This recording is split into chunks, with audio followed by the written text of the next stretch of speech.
guess so.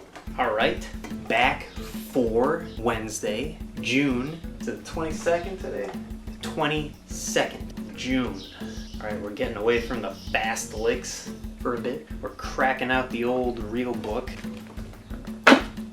right here because I still don't have this chord progression memorized after about 5 years. That's why we got this over here for the reference. Giant steps, man, right here. So yeah, probably do a bunch with this one, but we're gonna, what are we doing today? We're harmonizing it a little bit with some 7th chord action up on the high strings. Now, no low string action, no E, no A at all. Only D, G, B, and E, the high one. These are all drop 2 7th chords. Yeah. Does it follow the melody perfectly? No, we don't have those melody notes on top, but it doesn't matter. We're just trying to harmonize it. We're not trying to play a chord melody. What are you, crazy? We just got to get the chords first. We got a little bit of voice leading, a little bit of not voice leading, and this is just one option. There's like millions of possibilities. So we're just gonna try this one out, and it'll get us out of this low territory and messing around with the high up territory. So that'll be cool. Just straight and high budget right here. And we got the angle looking pretty good. I wish it could just tilt a little bit, but it can't because this tripod is toast. That's a shame. So I'm finger picking everything.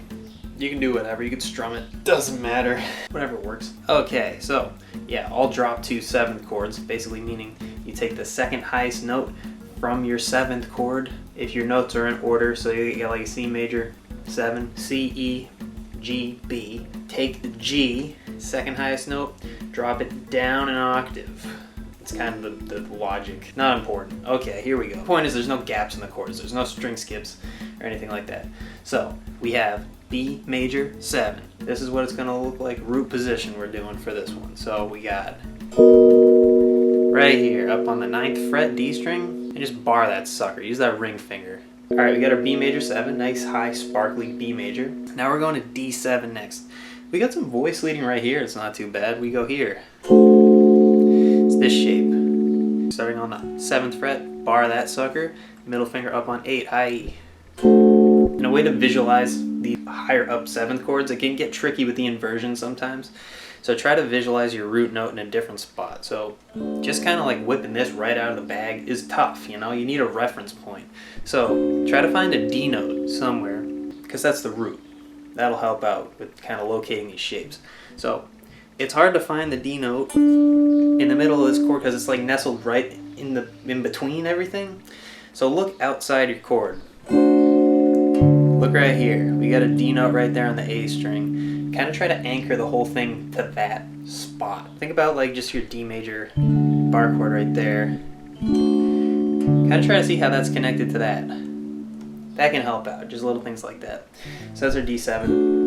And you can apply that same logic to kind of like everything in this, so keep doing that. Next one, where are we? G major. Root position again, same shape as we had before with the B major. 5th fret pointer, bar on the 7s. All right, next one's B flat. Not the best voice leading here, but I thought it sounded cool, so I went with this one. It's gonna be up on the 8th fret. There's our dominant chord, root position for B flat 7. Okay, E flat, this is the sickest voice leading trick ever. This is like a 5 going to 1. The E flat major is like our 1 because it goes through like 3 different keys, but we don't need to really worry about that. Just know that I'm telling you the truth. The E flat is 1, the B flat 7 is 5 for this spot in the tune. Take off the ring and the middle finger and just bar with the pointer finger, or you could swap it out for the ring finger on top. There's your E flat major right there. Again, kind of seeing the root here on the A string, seeing like a bigger form sort of. So we have E flat major. Next one's A minor, we're going root position. And then same thing here. This is like a 2 going to a 5. The D7's 5 that we had before. There's a D7, cool voice leading trick. So the low note stays the same. Smooth voice leading right there, so we're kind of doing what we're supposed to be doing. All right, then we go to G major again, root position on the 5th fret. And 7th fret, to B flat 7, again up on the 8th fret, and then we have another 5 to 1 thing, so E flat, do that trick again. So just 8th fret bar, 10th fret on the high E, to whatever finger you want. Okay, for F7, we're gonna hop up for this one, because it'll be a cool resolution this way, I guess. F7, way up on the 11th fret, same shape we have for the D7, resolving down to B major 7, root position right here, 9th fret, 11th with the bar. It's gonna be like a second inversion of F minor. 7 right here. Then we go root position, B flat, 7, and again, this is like our 5 going to 1, so we have the trick. See? I know kind of what I'm talking about. A minor 7, root position, up on the 7th fret, going to D7, another 2-5 movement, so D7, same shape we had before, to root position, G major 7, 5th, 7th bar, and then here we kind of have a similar thing we had before. C sharp minor 7 is going to be second inversion, F7's next, root position, right next to it, F sharp 7, not F7, and then B major again, 5, 1, 5, 1. There it is. Alright, F minor 7. We're using first inversion. I don't think we've done a first inversion for like anything for some reason, but this one's gonna have it. So this is our F minor 7. First inversion, sort of barring on the 6th fret, and then ring finger 8 on G, pinky on 8 on the high E. And again, see my root note right there on the A string, just kind of recognizing that as part of that whole form. Where the heck are we? B flat. We're gonna go to third inversion? Yeah, third inversion, wow. It's gonna be that, so from the flat 7 of B flat. So it's like the one we have for D7, but you move the middle finger. So it's barring straight across 6, middle finger on 7, on G. There's our B flat 7, and for these ones I like to visualize the root on the low E string. So seeing that B flat anchored to that whole thing, or rather the chord anchored to this B flat. And then we have E flat major. We're gonna do first inversion for this one too, because it's super sick, man. If I can play it, what the heck? It's like my favorite major chord ever.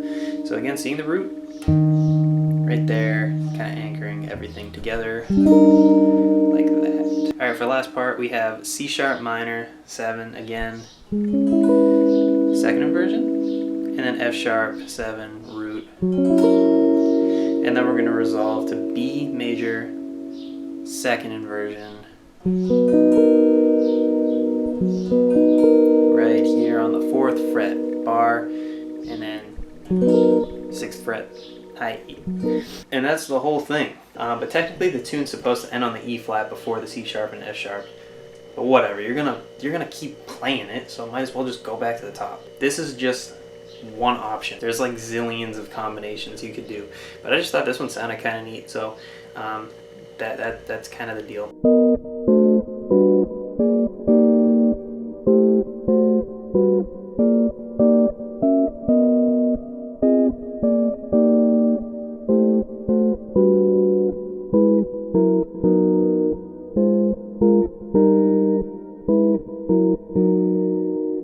Something kind of like that.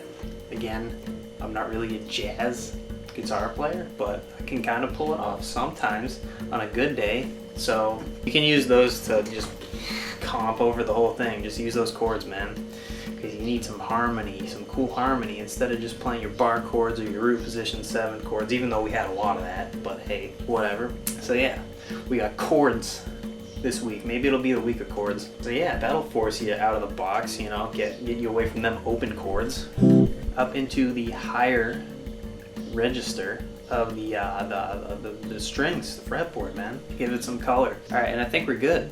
So that does it for June 22, 2022. How do you like that? We'll be back tomorrow. Yeah, I think we'll just keep pushing the chord thing this week. Hopefully people want to check that one out. We're good, man. So we're out of here.